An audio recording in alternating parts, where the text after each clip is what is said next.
Hi, everyone, and welcome to today's LinkedIn Live. I am very happy to be here. We've rescheduled this from a previous conversation due to technical difficulties, but very excited to be here today. I have a borrowed office. If you ever want to borrow an office, borrow it from a marketing person. They have all the setup here that one could ever need for doing a live performance. But today we have Ashwin Damera, who is CEO of Emeritus, a company that I was completely unaware of, but that's on me because they're doing amazing work. They just received several months ago a $650 million round of funding, so obviously doing something right. And I look forward to hearing more about their story and more about Ashwin, of course. So Ashwin, let me bring you back into the room here. There we go. Good to Hi, see you Karen. again. Great to be talking to you today. Thank you. And are you coming to us from India today? That's right, in Mumbai, India. Mumbai, beautiful. Well, thank you. I know the time zones are not compatible with East Coast and Mumbai, so I appreciate you persevering to make this happen. Maybe we could start with just a little bit about what is Emeritus for people who aren't familiar with it. So I'd love to know what it is, its mission, and secondly, why you think it's been so successful. Happy to do that. The mission of Emeritus is to make high quality education accessible and affordable, right? I think there are three important things in that.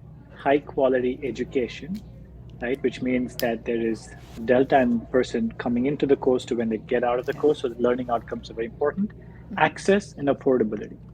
And the way we do this, Karen, is by partnering with well-known universities across the world. We work with about 70 university partners, a fair bunch in the US, fair number in the UK, but also India, in Latin America, parts of Asia. And we help them take their courses online so that they can reach more students than who would normally be able to come to an on-campus program, right? And so that goes to the access pillar. But access is also languages, B2C, B2B, and all of that. And we do try and make our courses, working with our university partners, more affordable because 2/3 of our students are based outside of the United States. And for them, the affordability, if the course is not affordable, it's not accessible. And so the key of why we started Emeritus is while we want to make a high quality education available to a lot of people, we have to solve these problems of access and affordability. And then we can actually create something that's large and meaningful to working adults across the world. Yeah, wonderful. I will say, even in the States, there's a lot of higher education that is out of the reach for many students. So I appreciate that. I think globally there's opportunity. So could you talk about some of the people that you're partnered with? I think you have some high-profile institutions in particular, but just generally some of who you're partnered with and sort of the access you've been able to grant through those partnerships. Absolutely. So in the US, for example, MIT, Harvard, Berkeley, the Kellogg School at Northwestern, Columbia Business School, Tuck School at Dartmouth. If you go to UK and Europe, Cambridge, London Business School, INSEAD, who was our first partner, not to mention actually back in the US, Wharton and Penn. And then if you come to India, the IITs, the IIMs, if you go to Asia, Great. NUS, SMU, if you go to Latin America, INCAI, Austral, IGADE, Tec de Monterrey, etc. And we are just started. Like I said, we have about 70 partners. Karen, there are 20,000 universities in the world. We obviously will not work with 20,000, but there's room for us to grow, especially as we start thinking about different areas. Like for healthcare, we would love to work with, say, Johns Hopkins. Or if you go in an area, for example, on manufacturing or, say, quantum computing, there could be other universities. But Yes. One of the advantages of working with universities is that they have so many schools. And therefore, they can cater to business, to nursing, to education, and so on. So one of the things that we've been good at is when we work with our partner institutions, we want to go deeper with them. So versus working with 500 partners but doing a little with each one of them, we'd rather have 100 partners but go more deeply with each one of them. Wonderful. And how many students are you currently reaching? What sort of growth rate are you having? So the last 12 months, we touched the lives of about 250,000 students. I think that's about 3 times what we did the previous year. Our big, hairy, audacious goal is to try and get to 1 million students. There's always been this notion in higher ed that you can either teach high quality, but to a small classroom, maybe 30, 50 people, and then magic happens. Or you can scale, but somehow you're trading off the quality when you kind of open your doors to more people, right? One of the fundamental reasons that we exist is to test and challenge that assumption. And when we were only enrolling, say, 1,000 students, to now that we're enrolling about 250,000 students a year, our learning outcomes are very similar: 85% completion, average weekly ratings about 4.4 on 5, and so on and so forth. Right? And that's actually a moment of pride for us, because Yes. we believe that the high quality piece, if proven to be scalable, everybody's interested in that. Our partner institutions are, we are, governments are, companies are. As you think about kind of the talent shortage that they are facing, how do they quickly reskill and upskill not just a few people, but hundreds, if not thousands, of Yes. their blue collar as well as white collar. So I think we're onto something, but like I said, it feels like we're just getting started. Yeah, that's incredible. And why do you think you're able to be so successful? My own one experience with online courses, I did not complete. And so I'm curious about what it is about Emeritus that enables people to be successful with online education. Great question. Look, it'll be immodest in a way if I just say I know the answer and there's one simple silver bullet answer to that. But maybe picking up what you just said, we took the approach early on to follow this SPOC pedagogy. It's a jargon, so let me explain it to you. Please. Small, private, online courses. One of the biggest criticisms of online learning is that it's so boring, right? It's you, it's your computer, it's mostly self-paced or learn at your own pace. And we said it doesn't need to be that way. At the end of the day, all of us, we are social, we're humans, and humans are social learners, right? And so we've created this cohort-based learning system where when a course starts, even if there are 100 people, 50 people, 500 people, the course will start at the same time for everybody. And at the end of every week or every 2 weeks, you will submit assignments and you will get feedback, right? Feedback can be from your peers because now everybody's at the same part of the course. So you can actually interact with each other, ask questions, have ideas, etc. And much like it would be in an actual classroom.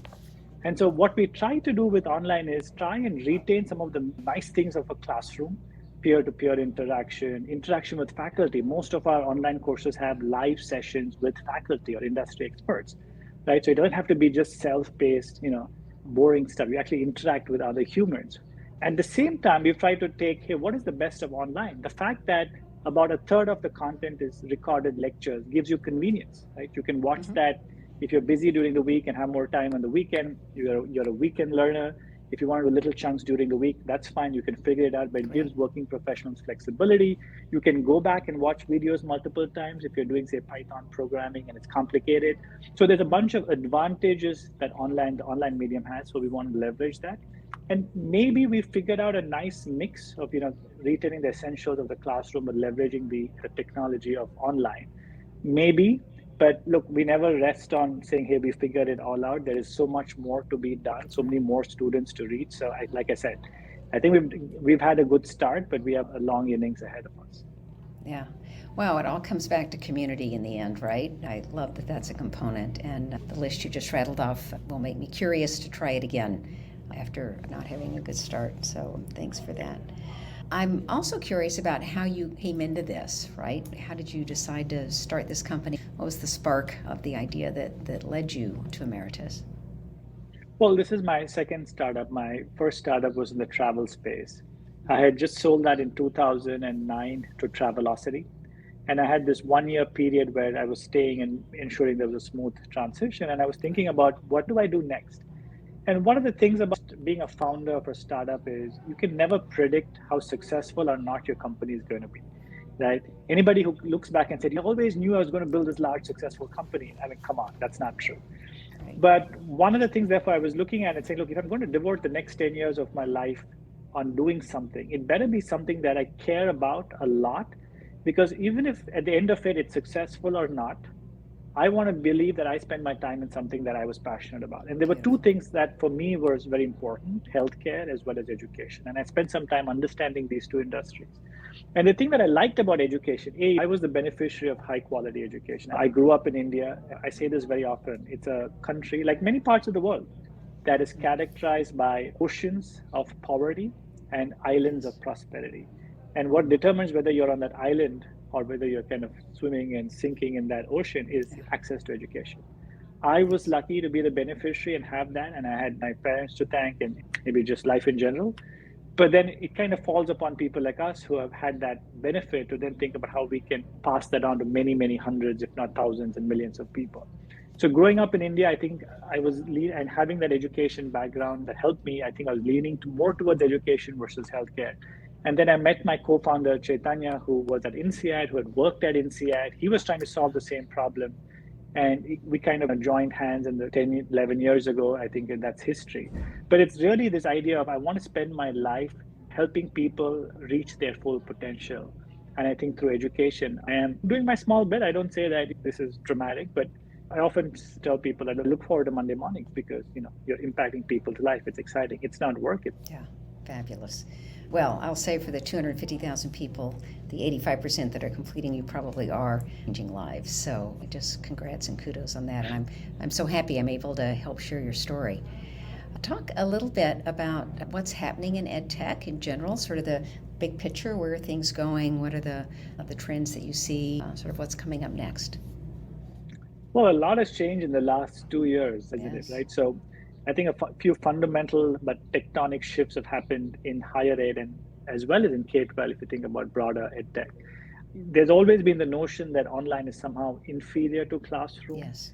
I think in the last 2 years, everybody, whether it was kindergarten, middle school, high school, post-secondary, PhD, whatever their education was, whether it was proper formal education, whether you were learning an instrument, whether you were learning English or something else, everybody was learning online. And a large number of people have realized that in several use cases, online actually is effective. I'm not saying it's a replacement for the classroom, but it can be effective. But the bigger thing I think in our space of higher ed is that institutions have realized that they need to be online, that their faculty have to teach online to really reach non-traditional students who can't come to these full-time programs, pay full price. And very often, people don't need that. If you think about what's some of the trends we're seeing in terms of topics and areas of interest of courses, DEI, sustainability, circular economy, cryptocurrencies, etc. You don't need a master's in cryptocurrency or in sustainability, and you could if you wanted to. But even a short 3-month deep dive into that course will equip you with latest trends to make you more relevant in your workplace, right? So universities, I think, as well as instructors are realizing that online allows you the flexibility to kind of unpack maybe a 2-year or a 4-year traditional degree into smaller bite-sized modules, contents that can be offered. Also, I think people have gotten more comfortable with the medium, both, I often say there are 4 legs to online. So there are the students, there are the institutions, there are the teachers, and there is government. And what you see, I think, across the world is all 4 of these parts are starting to become more, adopting online a lot more, including, by the way, government. So, in India, for example, the last, say, 6 months to 12 months, the government has enabled a lot more friendly regulation to teach online, right? And that was not there before. So that's a great piece. But the same thing also on the demand side. I mean, if you look at numbers that, say, Coursera, edX have had over the last 2 years, I think more than 150 million registered students across these various platforms. It's a mind-boggling number, and so on and so forth. So I think online is here to stay. It's mainstream. If I look forward a little more, are we going to embrace new kinds of technology, AR and VR? It's going to be the metaverse and all of that? There's a lot of interesting things going on. Yeah. Could you talk about some of the interesting things in a little more detail? Yeah. So for example, this whole idea of, could you create a metaverse university? I met a founder who was ex-Twitter head, I think, for Asia, trying to create a startup in that space and saying, can we create avatars? So, we have the social elements and you can meet with people, virtual avatars. We'll recreate a campus environment, and then the faculty will be there, but in an avatar and teach. Right? And look, it may sound a little far-fetched, but trust me, when they start getting better at the avatars and the technology around it, it will have certain use cases. A lot of simulation training. I think there's a company, if I'm not mistaken, called Mersion, is again trying to use that same to teach. For example, if you're negotiating, why don't you negotiate not you and me, but let's say there's a avatar 3D and you're negotiating with that avatar, and that avatar is reacting to things that you're saying and things that you're doing. The beauty of this, Karen, is you can actually go back and watch your negotiation and then say, oh my God, if I were to do this again, how would I do it differently? Now, if you negotiate it in the real world, you don't have that benefit. And so some really interesting use cases starting to come up. I was recently looking at the Arizona State University. they are starting to teach biology course for undergrad students that's taught completely in a 3D environment. They're working with a company that's an offshoot of DreamWorks. So it's called Dream Space, if I'm not mistaken. And it's something that you got to see to believe and stuff. So really, there are a lot of these green shoots, I think, of technology now driving the learning experience, right? So yeah, I remain very optimistic that how online will be 5 years from now is probably very different from what it is today. Yes, as it is very different today than it was 5 years ago. And of course, we know with technology, it just gets faster and better. So that's wonderful. I'm just thinking of all the use cases, even in my line of work with consulting, right? For example, helping teams learn to deal with conflict or communications or leadership, right? Having the opportunity to lead different kinds of employees and having feedback about that without having to make those mistakes that we all made early in our careers. So it's very exciting to think about what's coming down the path. Speaking of leadership, would you talk a little bit about your leadership style? You've been here very successful, both with your previous company, and feel free to share the name of that if you'd like with the audience. And then also in this company, what is your leadership style, and how do you go about setting up a team that is successful as well? Yeah, so let me just say two things I think that are relevant as far as my leadership style is. And one is I'm outwardly very ambitious, aspire to do great things, but inwardly very modest, right? And again, I shouldn't be saying I'm very modest, somebody else should say it, but since you asked the question. And what I mean by that is, I think as leaders, we need to really see things that other people can't see. Not just as leaders, as entrepreneurs, right? And that's very important. We need to kind of mobilize people in that direction, set these aggressive goals. For example, if I look at what I told investors 4 years back when we were raising capital, did we even imagine we would be as big as we are today? Well, they definitely did. Maybe I had some inkling, but over time, that aspiration, that ambition has grown, and even from today, we want to do a lot more. Right? So you have to have that hunger, that aspiration. But at the end of the day, be very modest about everything. I mean, you just said I'm very successful. Really, why? I'm pretty sure anybody else in my shoes might have got us here or might have even done better, right? So success is to be taken lightly, just as failure is to be taken lightly as well. In my earlier startup, Travel Guru, I mean, it was a okay outcome. It wasn't widely successful by the metrics that people use to judge success, like valuations and dollar, million, billion, whatever it is. But I learned a lot. So as far as I was concerned, it was a very successful stint for me that perhaps laid the foundation for my future growth as a leader, as an entrepreneur. So I think we should always take success lightly. I always tell myself, but also people that, look, everybody's success is also in some indirect way timing and the success of the people around you, right? Exactly. If so many businesses that were great in 2019 disappeared because of the pandemic, does it suddenly mean that that entire team is horrible? And so many businesses that were kind of hopping along have suddenly got wind in the sails because of the pandemic. Now, does that suddenly, and those CEOs might suddenly be like doing so well. So there's so much about external factors, timing, luck, etc., that also matters. So take success or failure lightly. Obviously, be ambitious and do all the stuff, but have that balance, right? So it's kind of be in it, but be out of it. And it's kind of difficult. It's easy to say. The other thing that I would just say is my leadership security. The way I think about building the company is box one, box two, and box three. For me, box one is today. It's this month, this quarter, this year. Right? It's all of the projects and initiatives we have to hit this number of say $500 million in bookings that we will do for this fiscal. Right? It's the 250,000 students. But box three is about how do we reach 1 million students, right? Could we reach 10 million students 5 years from now, 10 years from now, right? And box three, very important to understand box three, it's not about what you do 5 years or 10 years from now. It's about what you do today to make that happen, right? So for example, could we be teaching nearly half of our students using AR and VR, right? And so should we only think of higher ed? Why not K-12? What about languages? Could half of students be learning in languages other than English? All of that is box three ideas. And box two is about forgetting or challenging assumptions. For example, we can say that, look, we work in higher ed. Why? We could also do K-12. That we work predominantly with universities, but we could work with Google or IBM and a bunch of others, right? We could be offering courses right now in English, but why not in 20 other languages, right? Let's redefine a course. Why is our product offering a course? Why can't it be a book? Why can't it be summarized insight from a book? Maybe it's only 2 minutes. Why does it have to be 3 months? Right? So challenging assumptions. And so the reason I put this box 1, box 2, box 3, I think it's the onus on every leader, both in their professional life as well as in their own personal leadership journey, to look at themselves and their business through that lens. I'd say box 1, okay, that's what I'm doing today, perfect. Spend half my time on that. But half my time has to be split evenly between, hey, the future, how do I create the future? And number 2, how do I challenge my assumptions? So I'll give you one example. When you're reading a company that's the size that we are today, maybe 3 years ago, I could get involved in many things, and that was my box 1. But my box 1 today is very different from what it was 3 years ago, right? So part of my forgetting challenge, I have to forget that I have to manage certain things. I have to start believing that, hey, there's a team here, they can do that, don't get involved, right? So pick what I spend my time on, forget a bunch of stuff that I can't get involved. Right. And there are many examples of it. So these are the 2 frameworks, Karen, that I would use to kind of think about just my leadership style.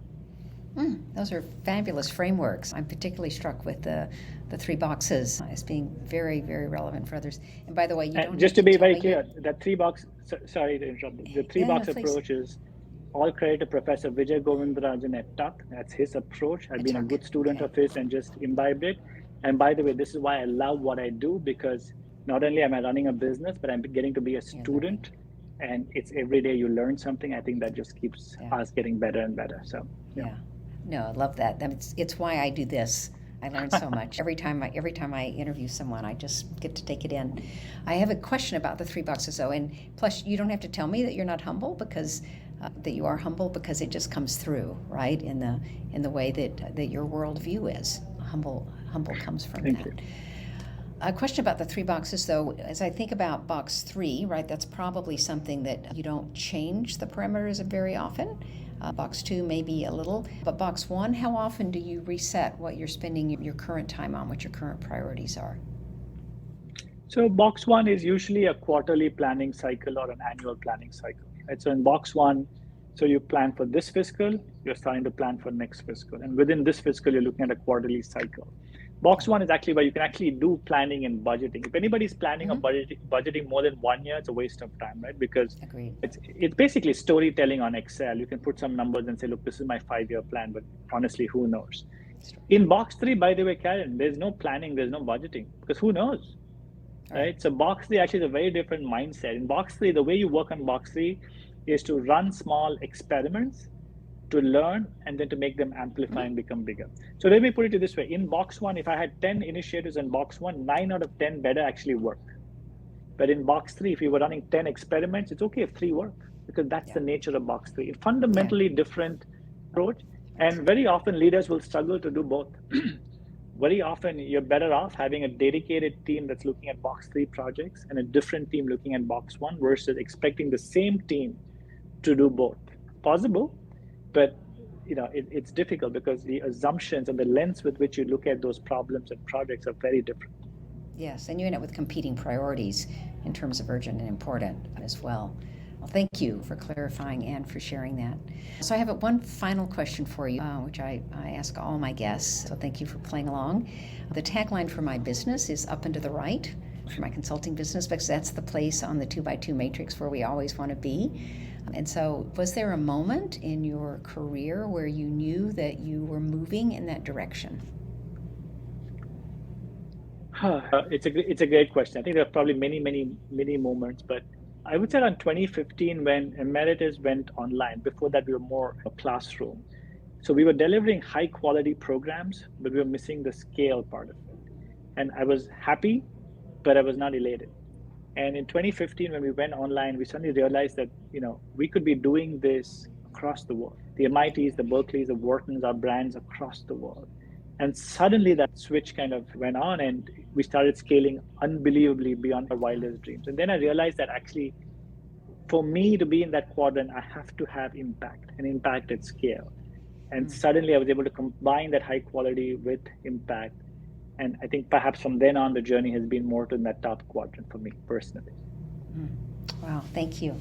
And thank you so much for your time today, Ashwin. I am just So inspired by your vision and all the success that you're having, and wish you all the best in the future. Thank you so much for being with us.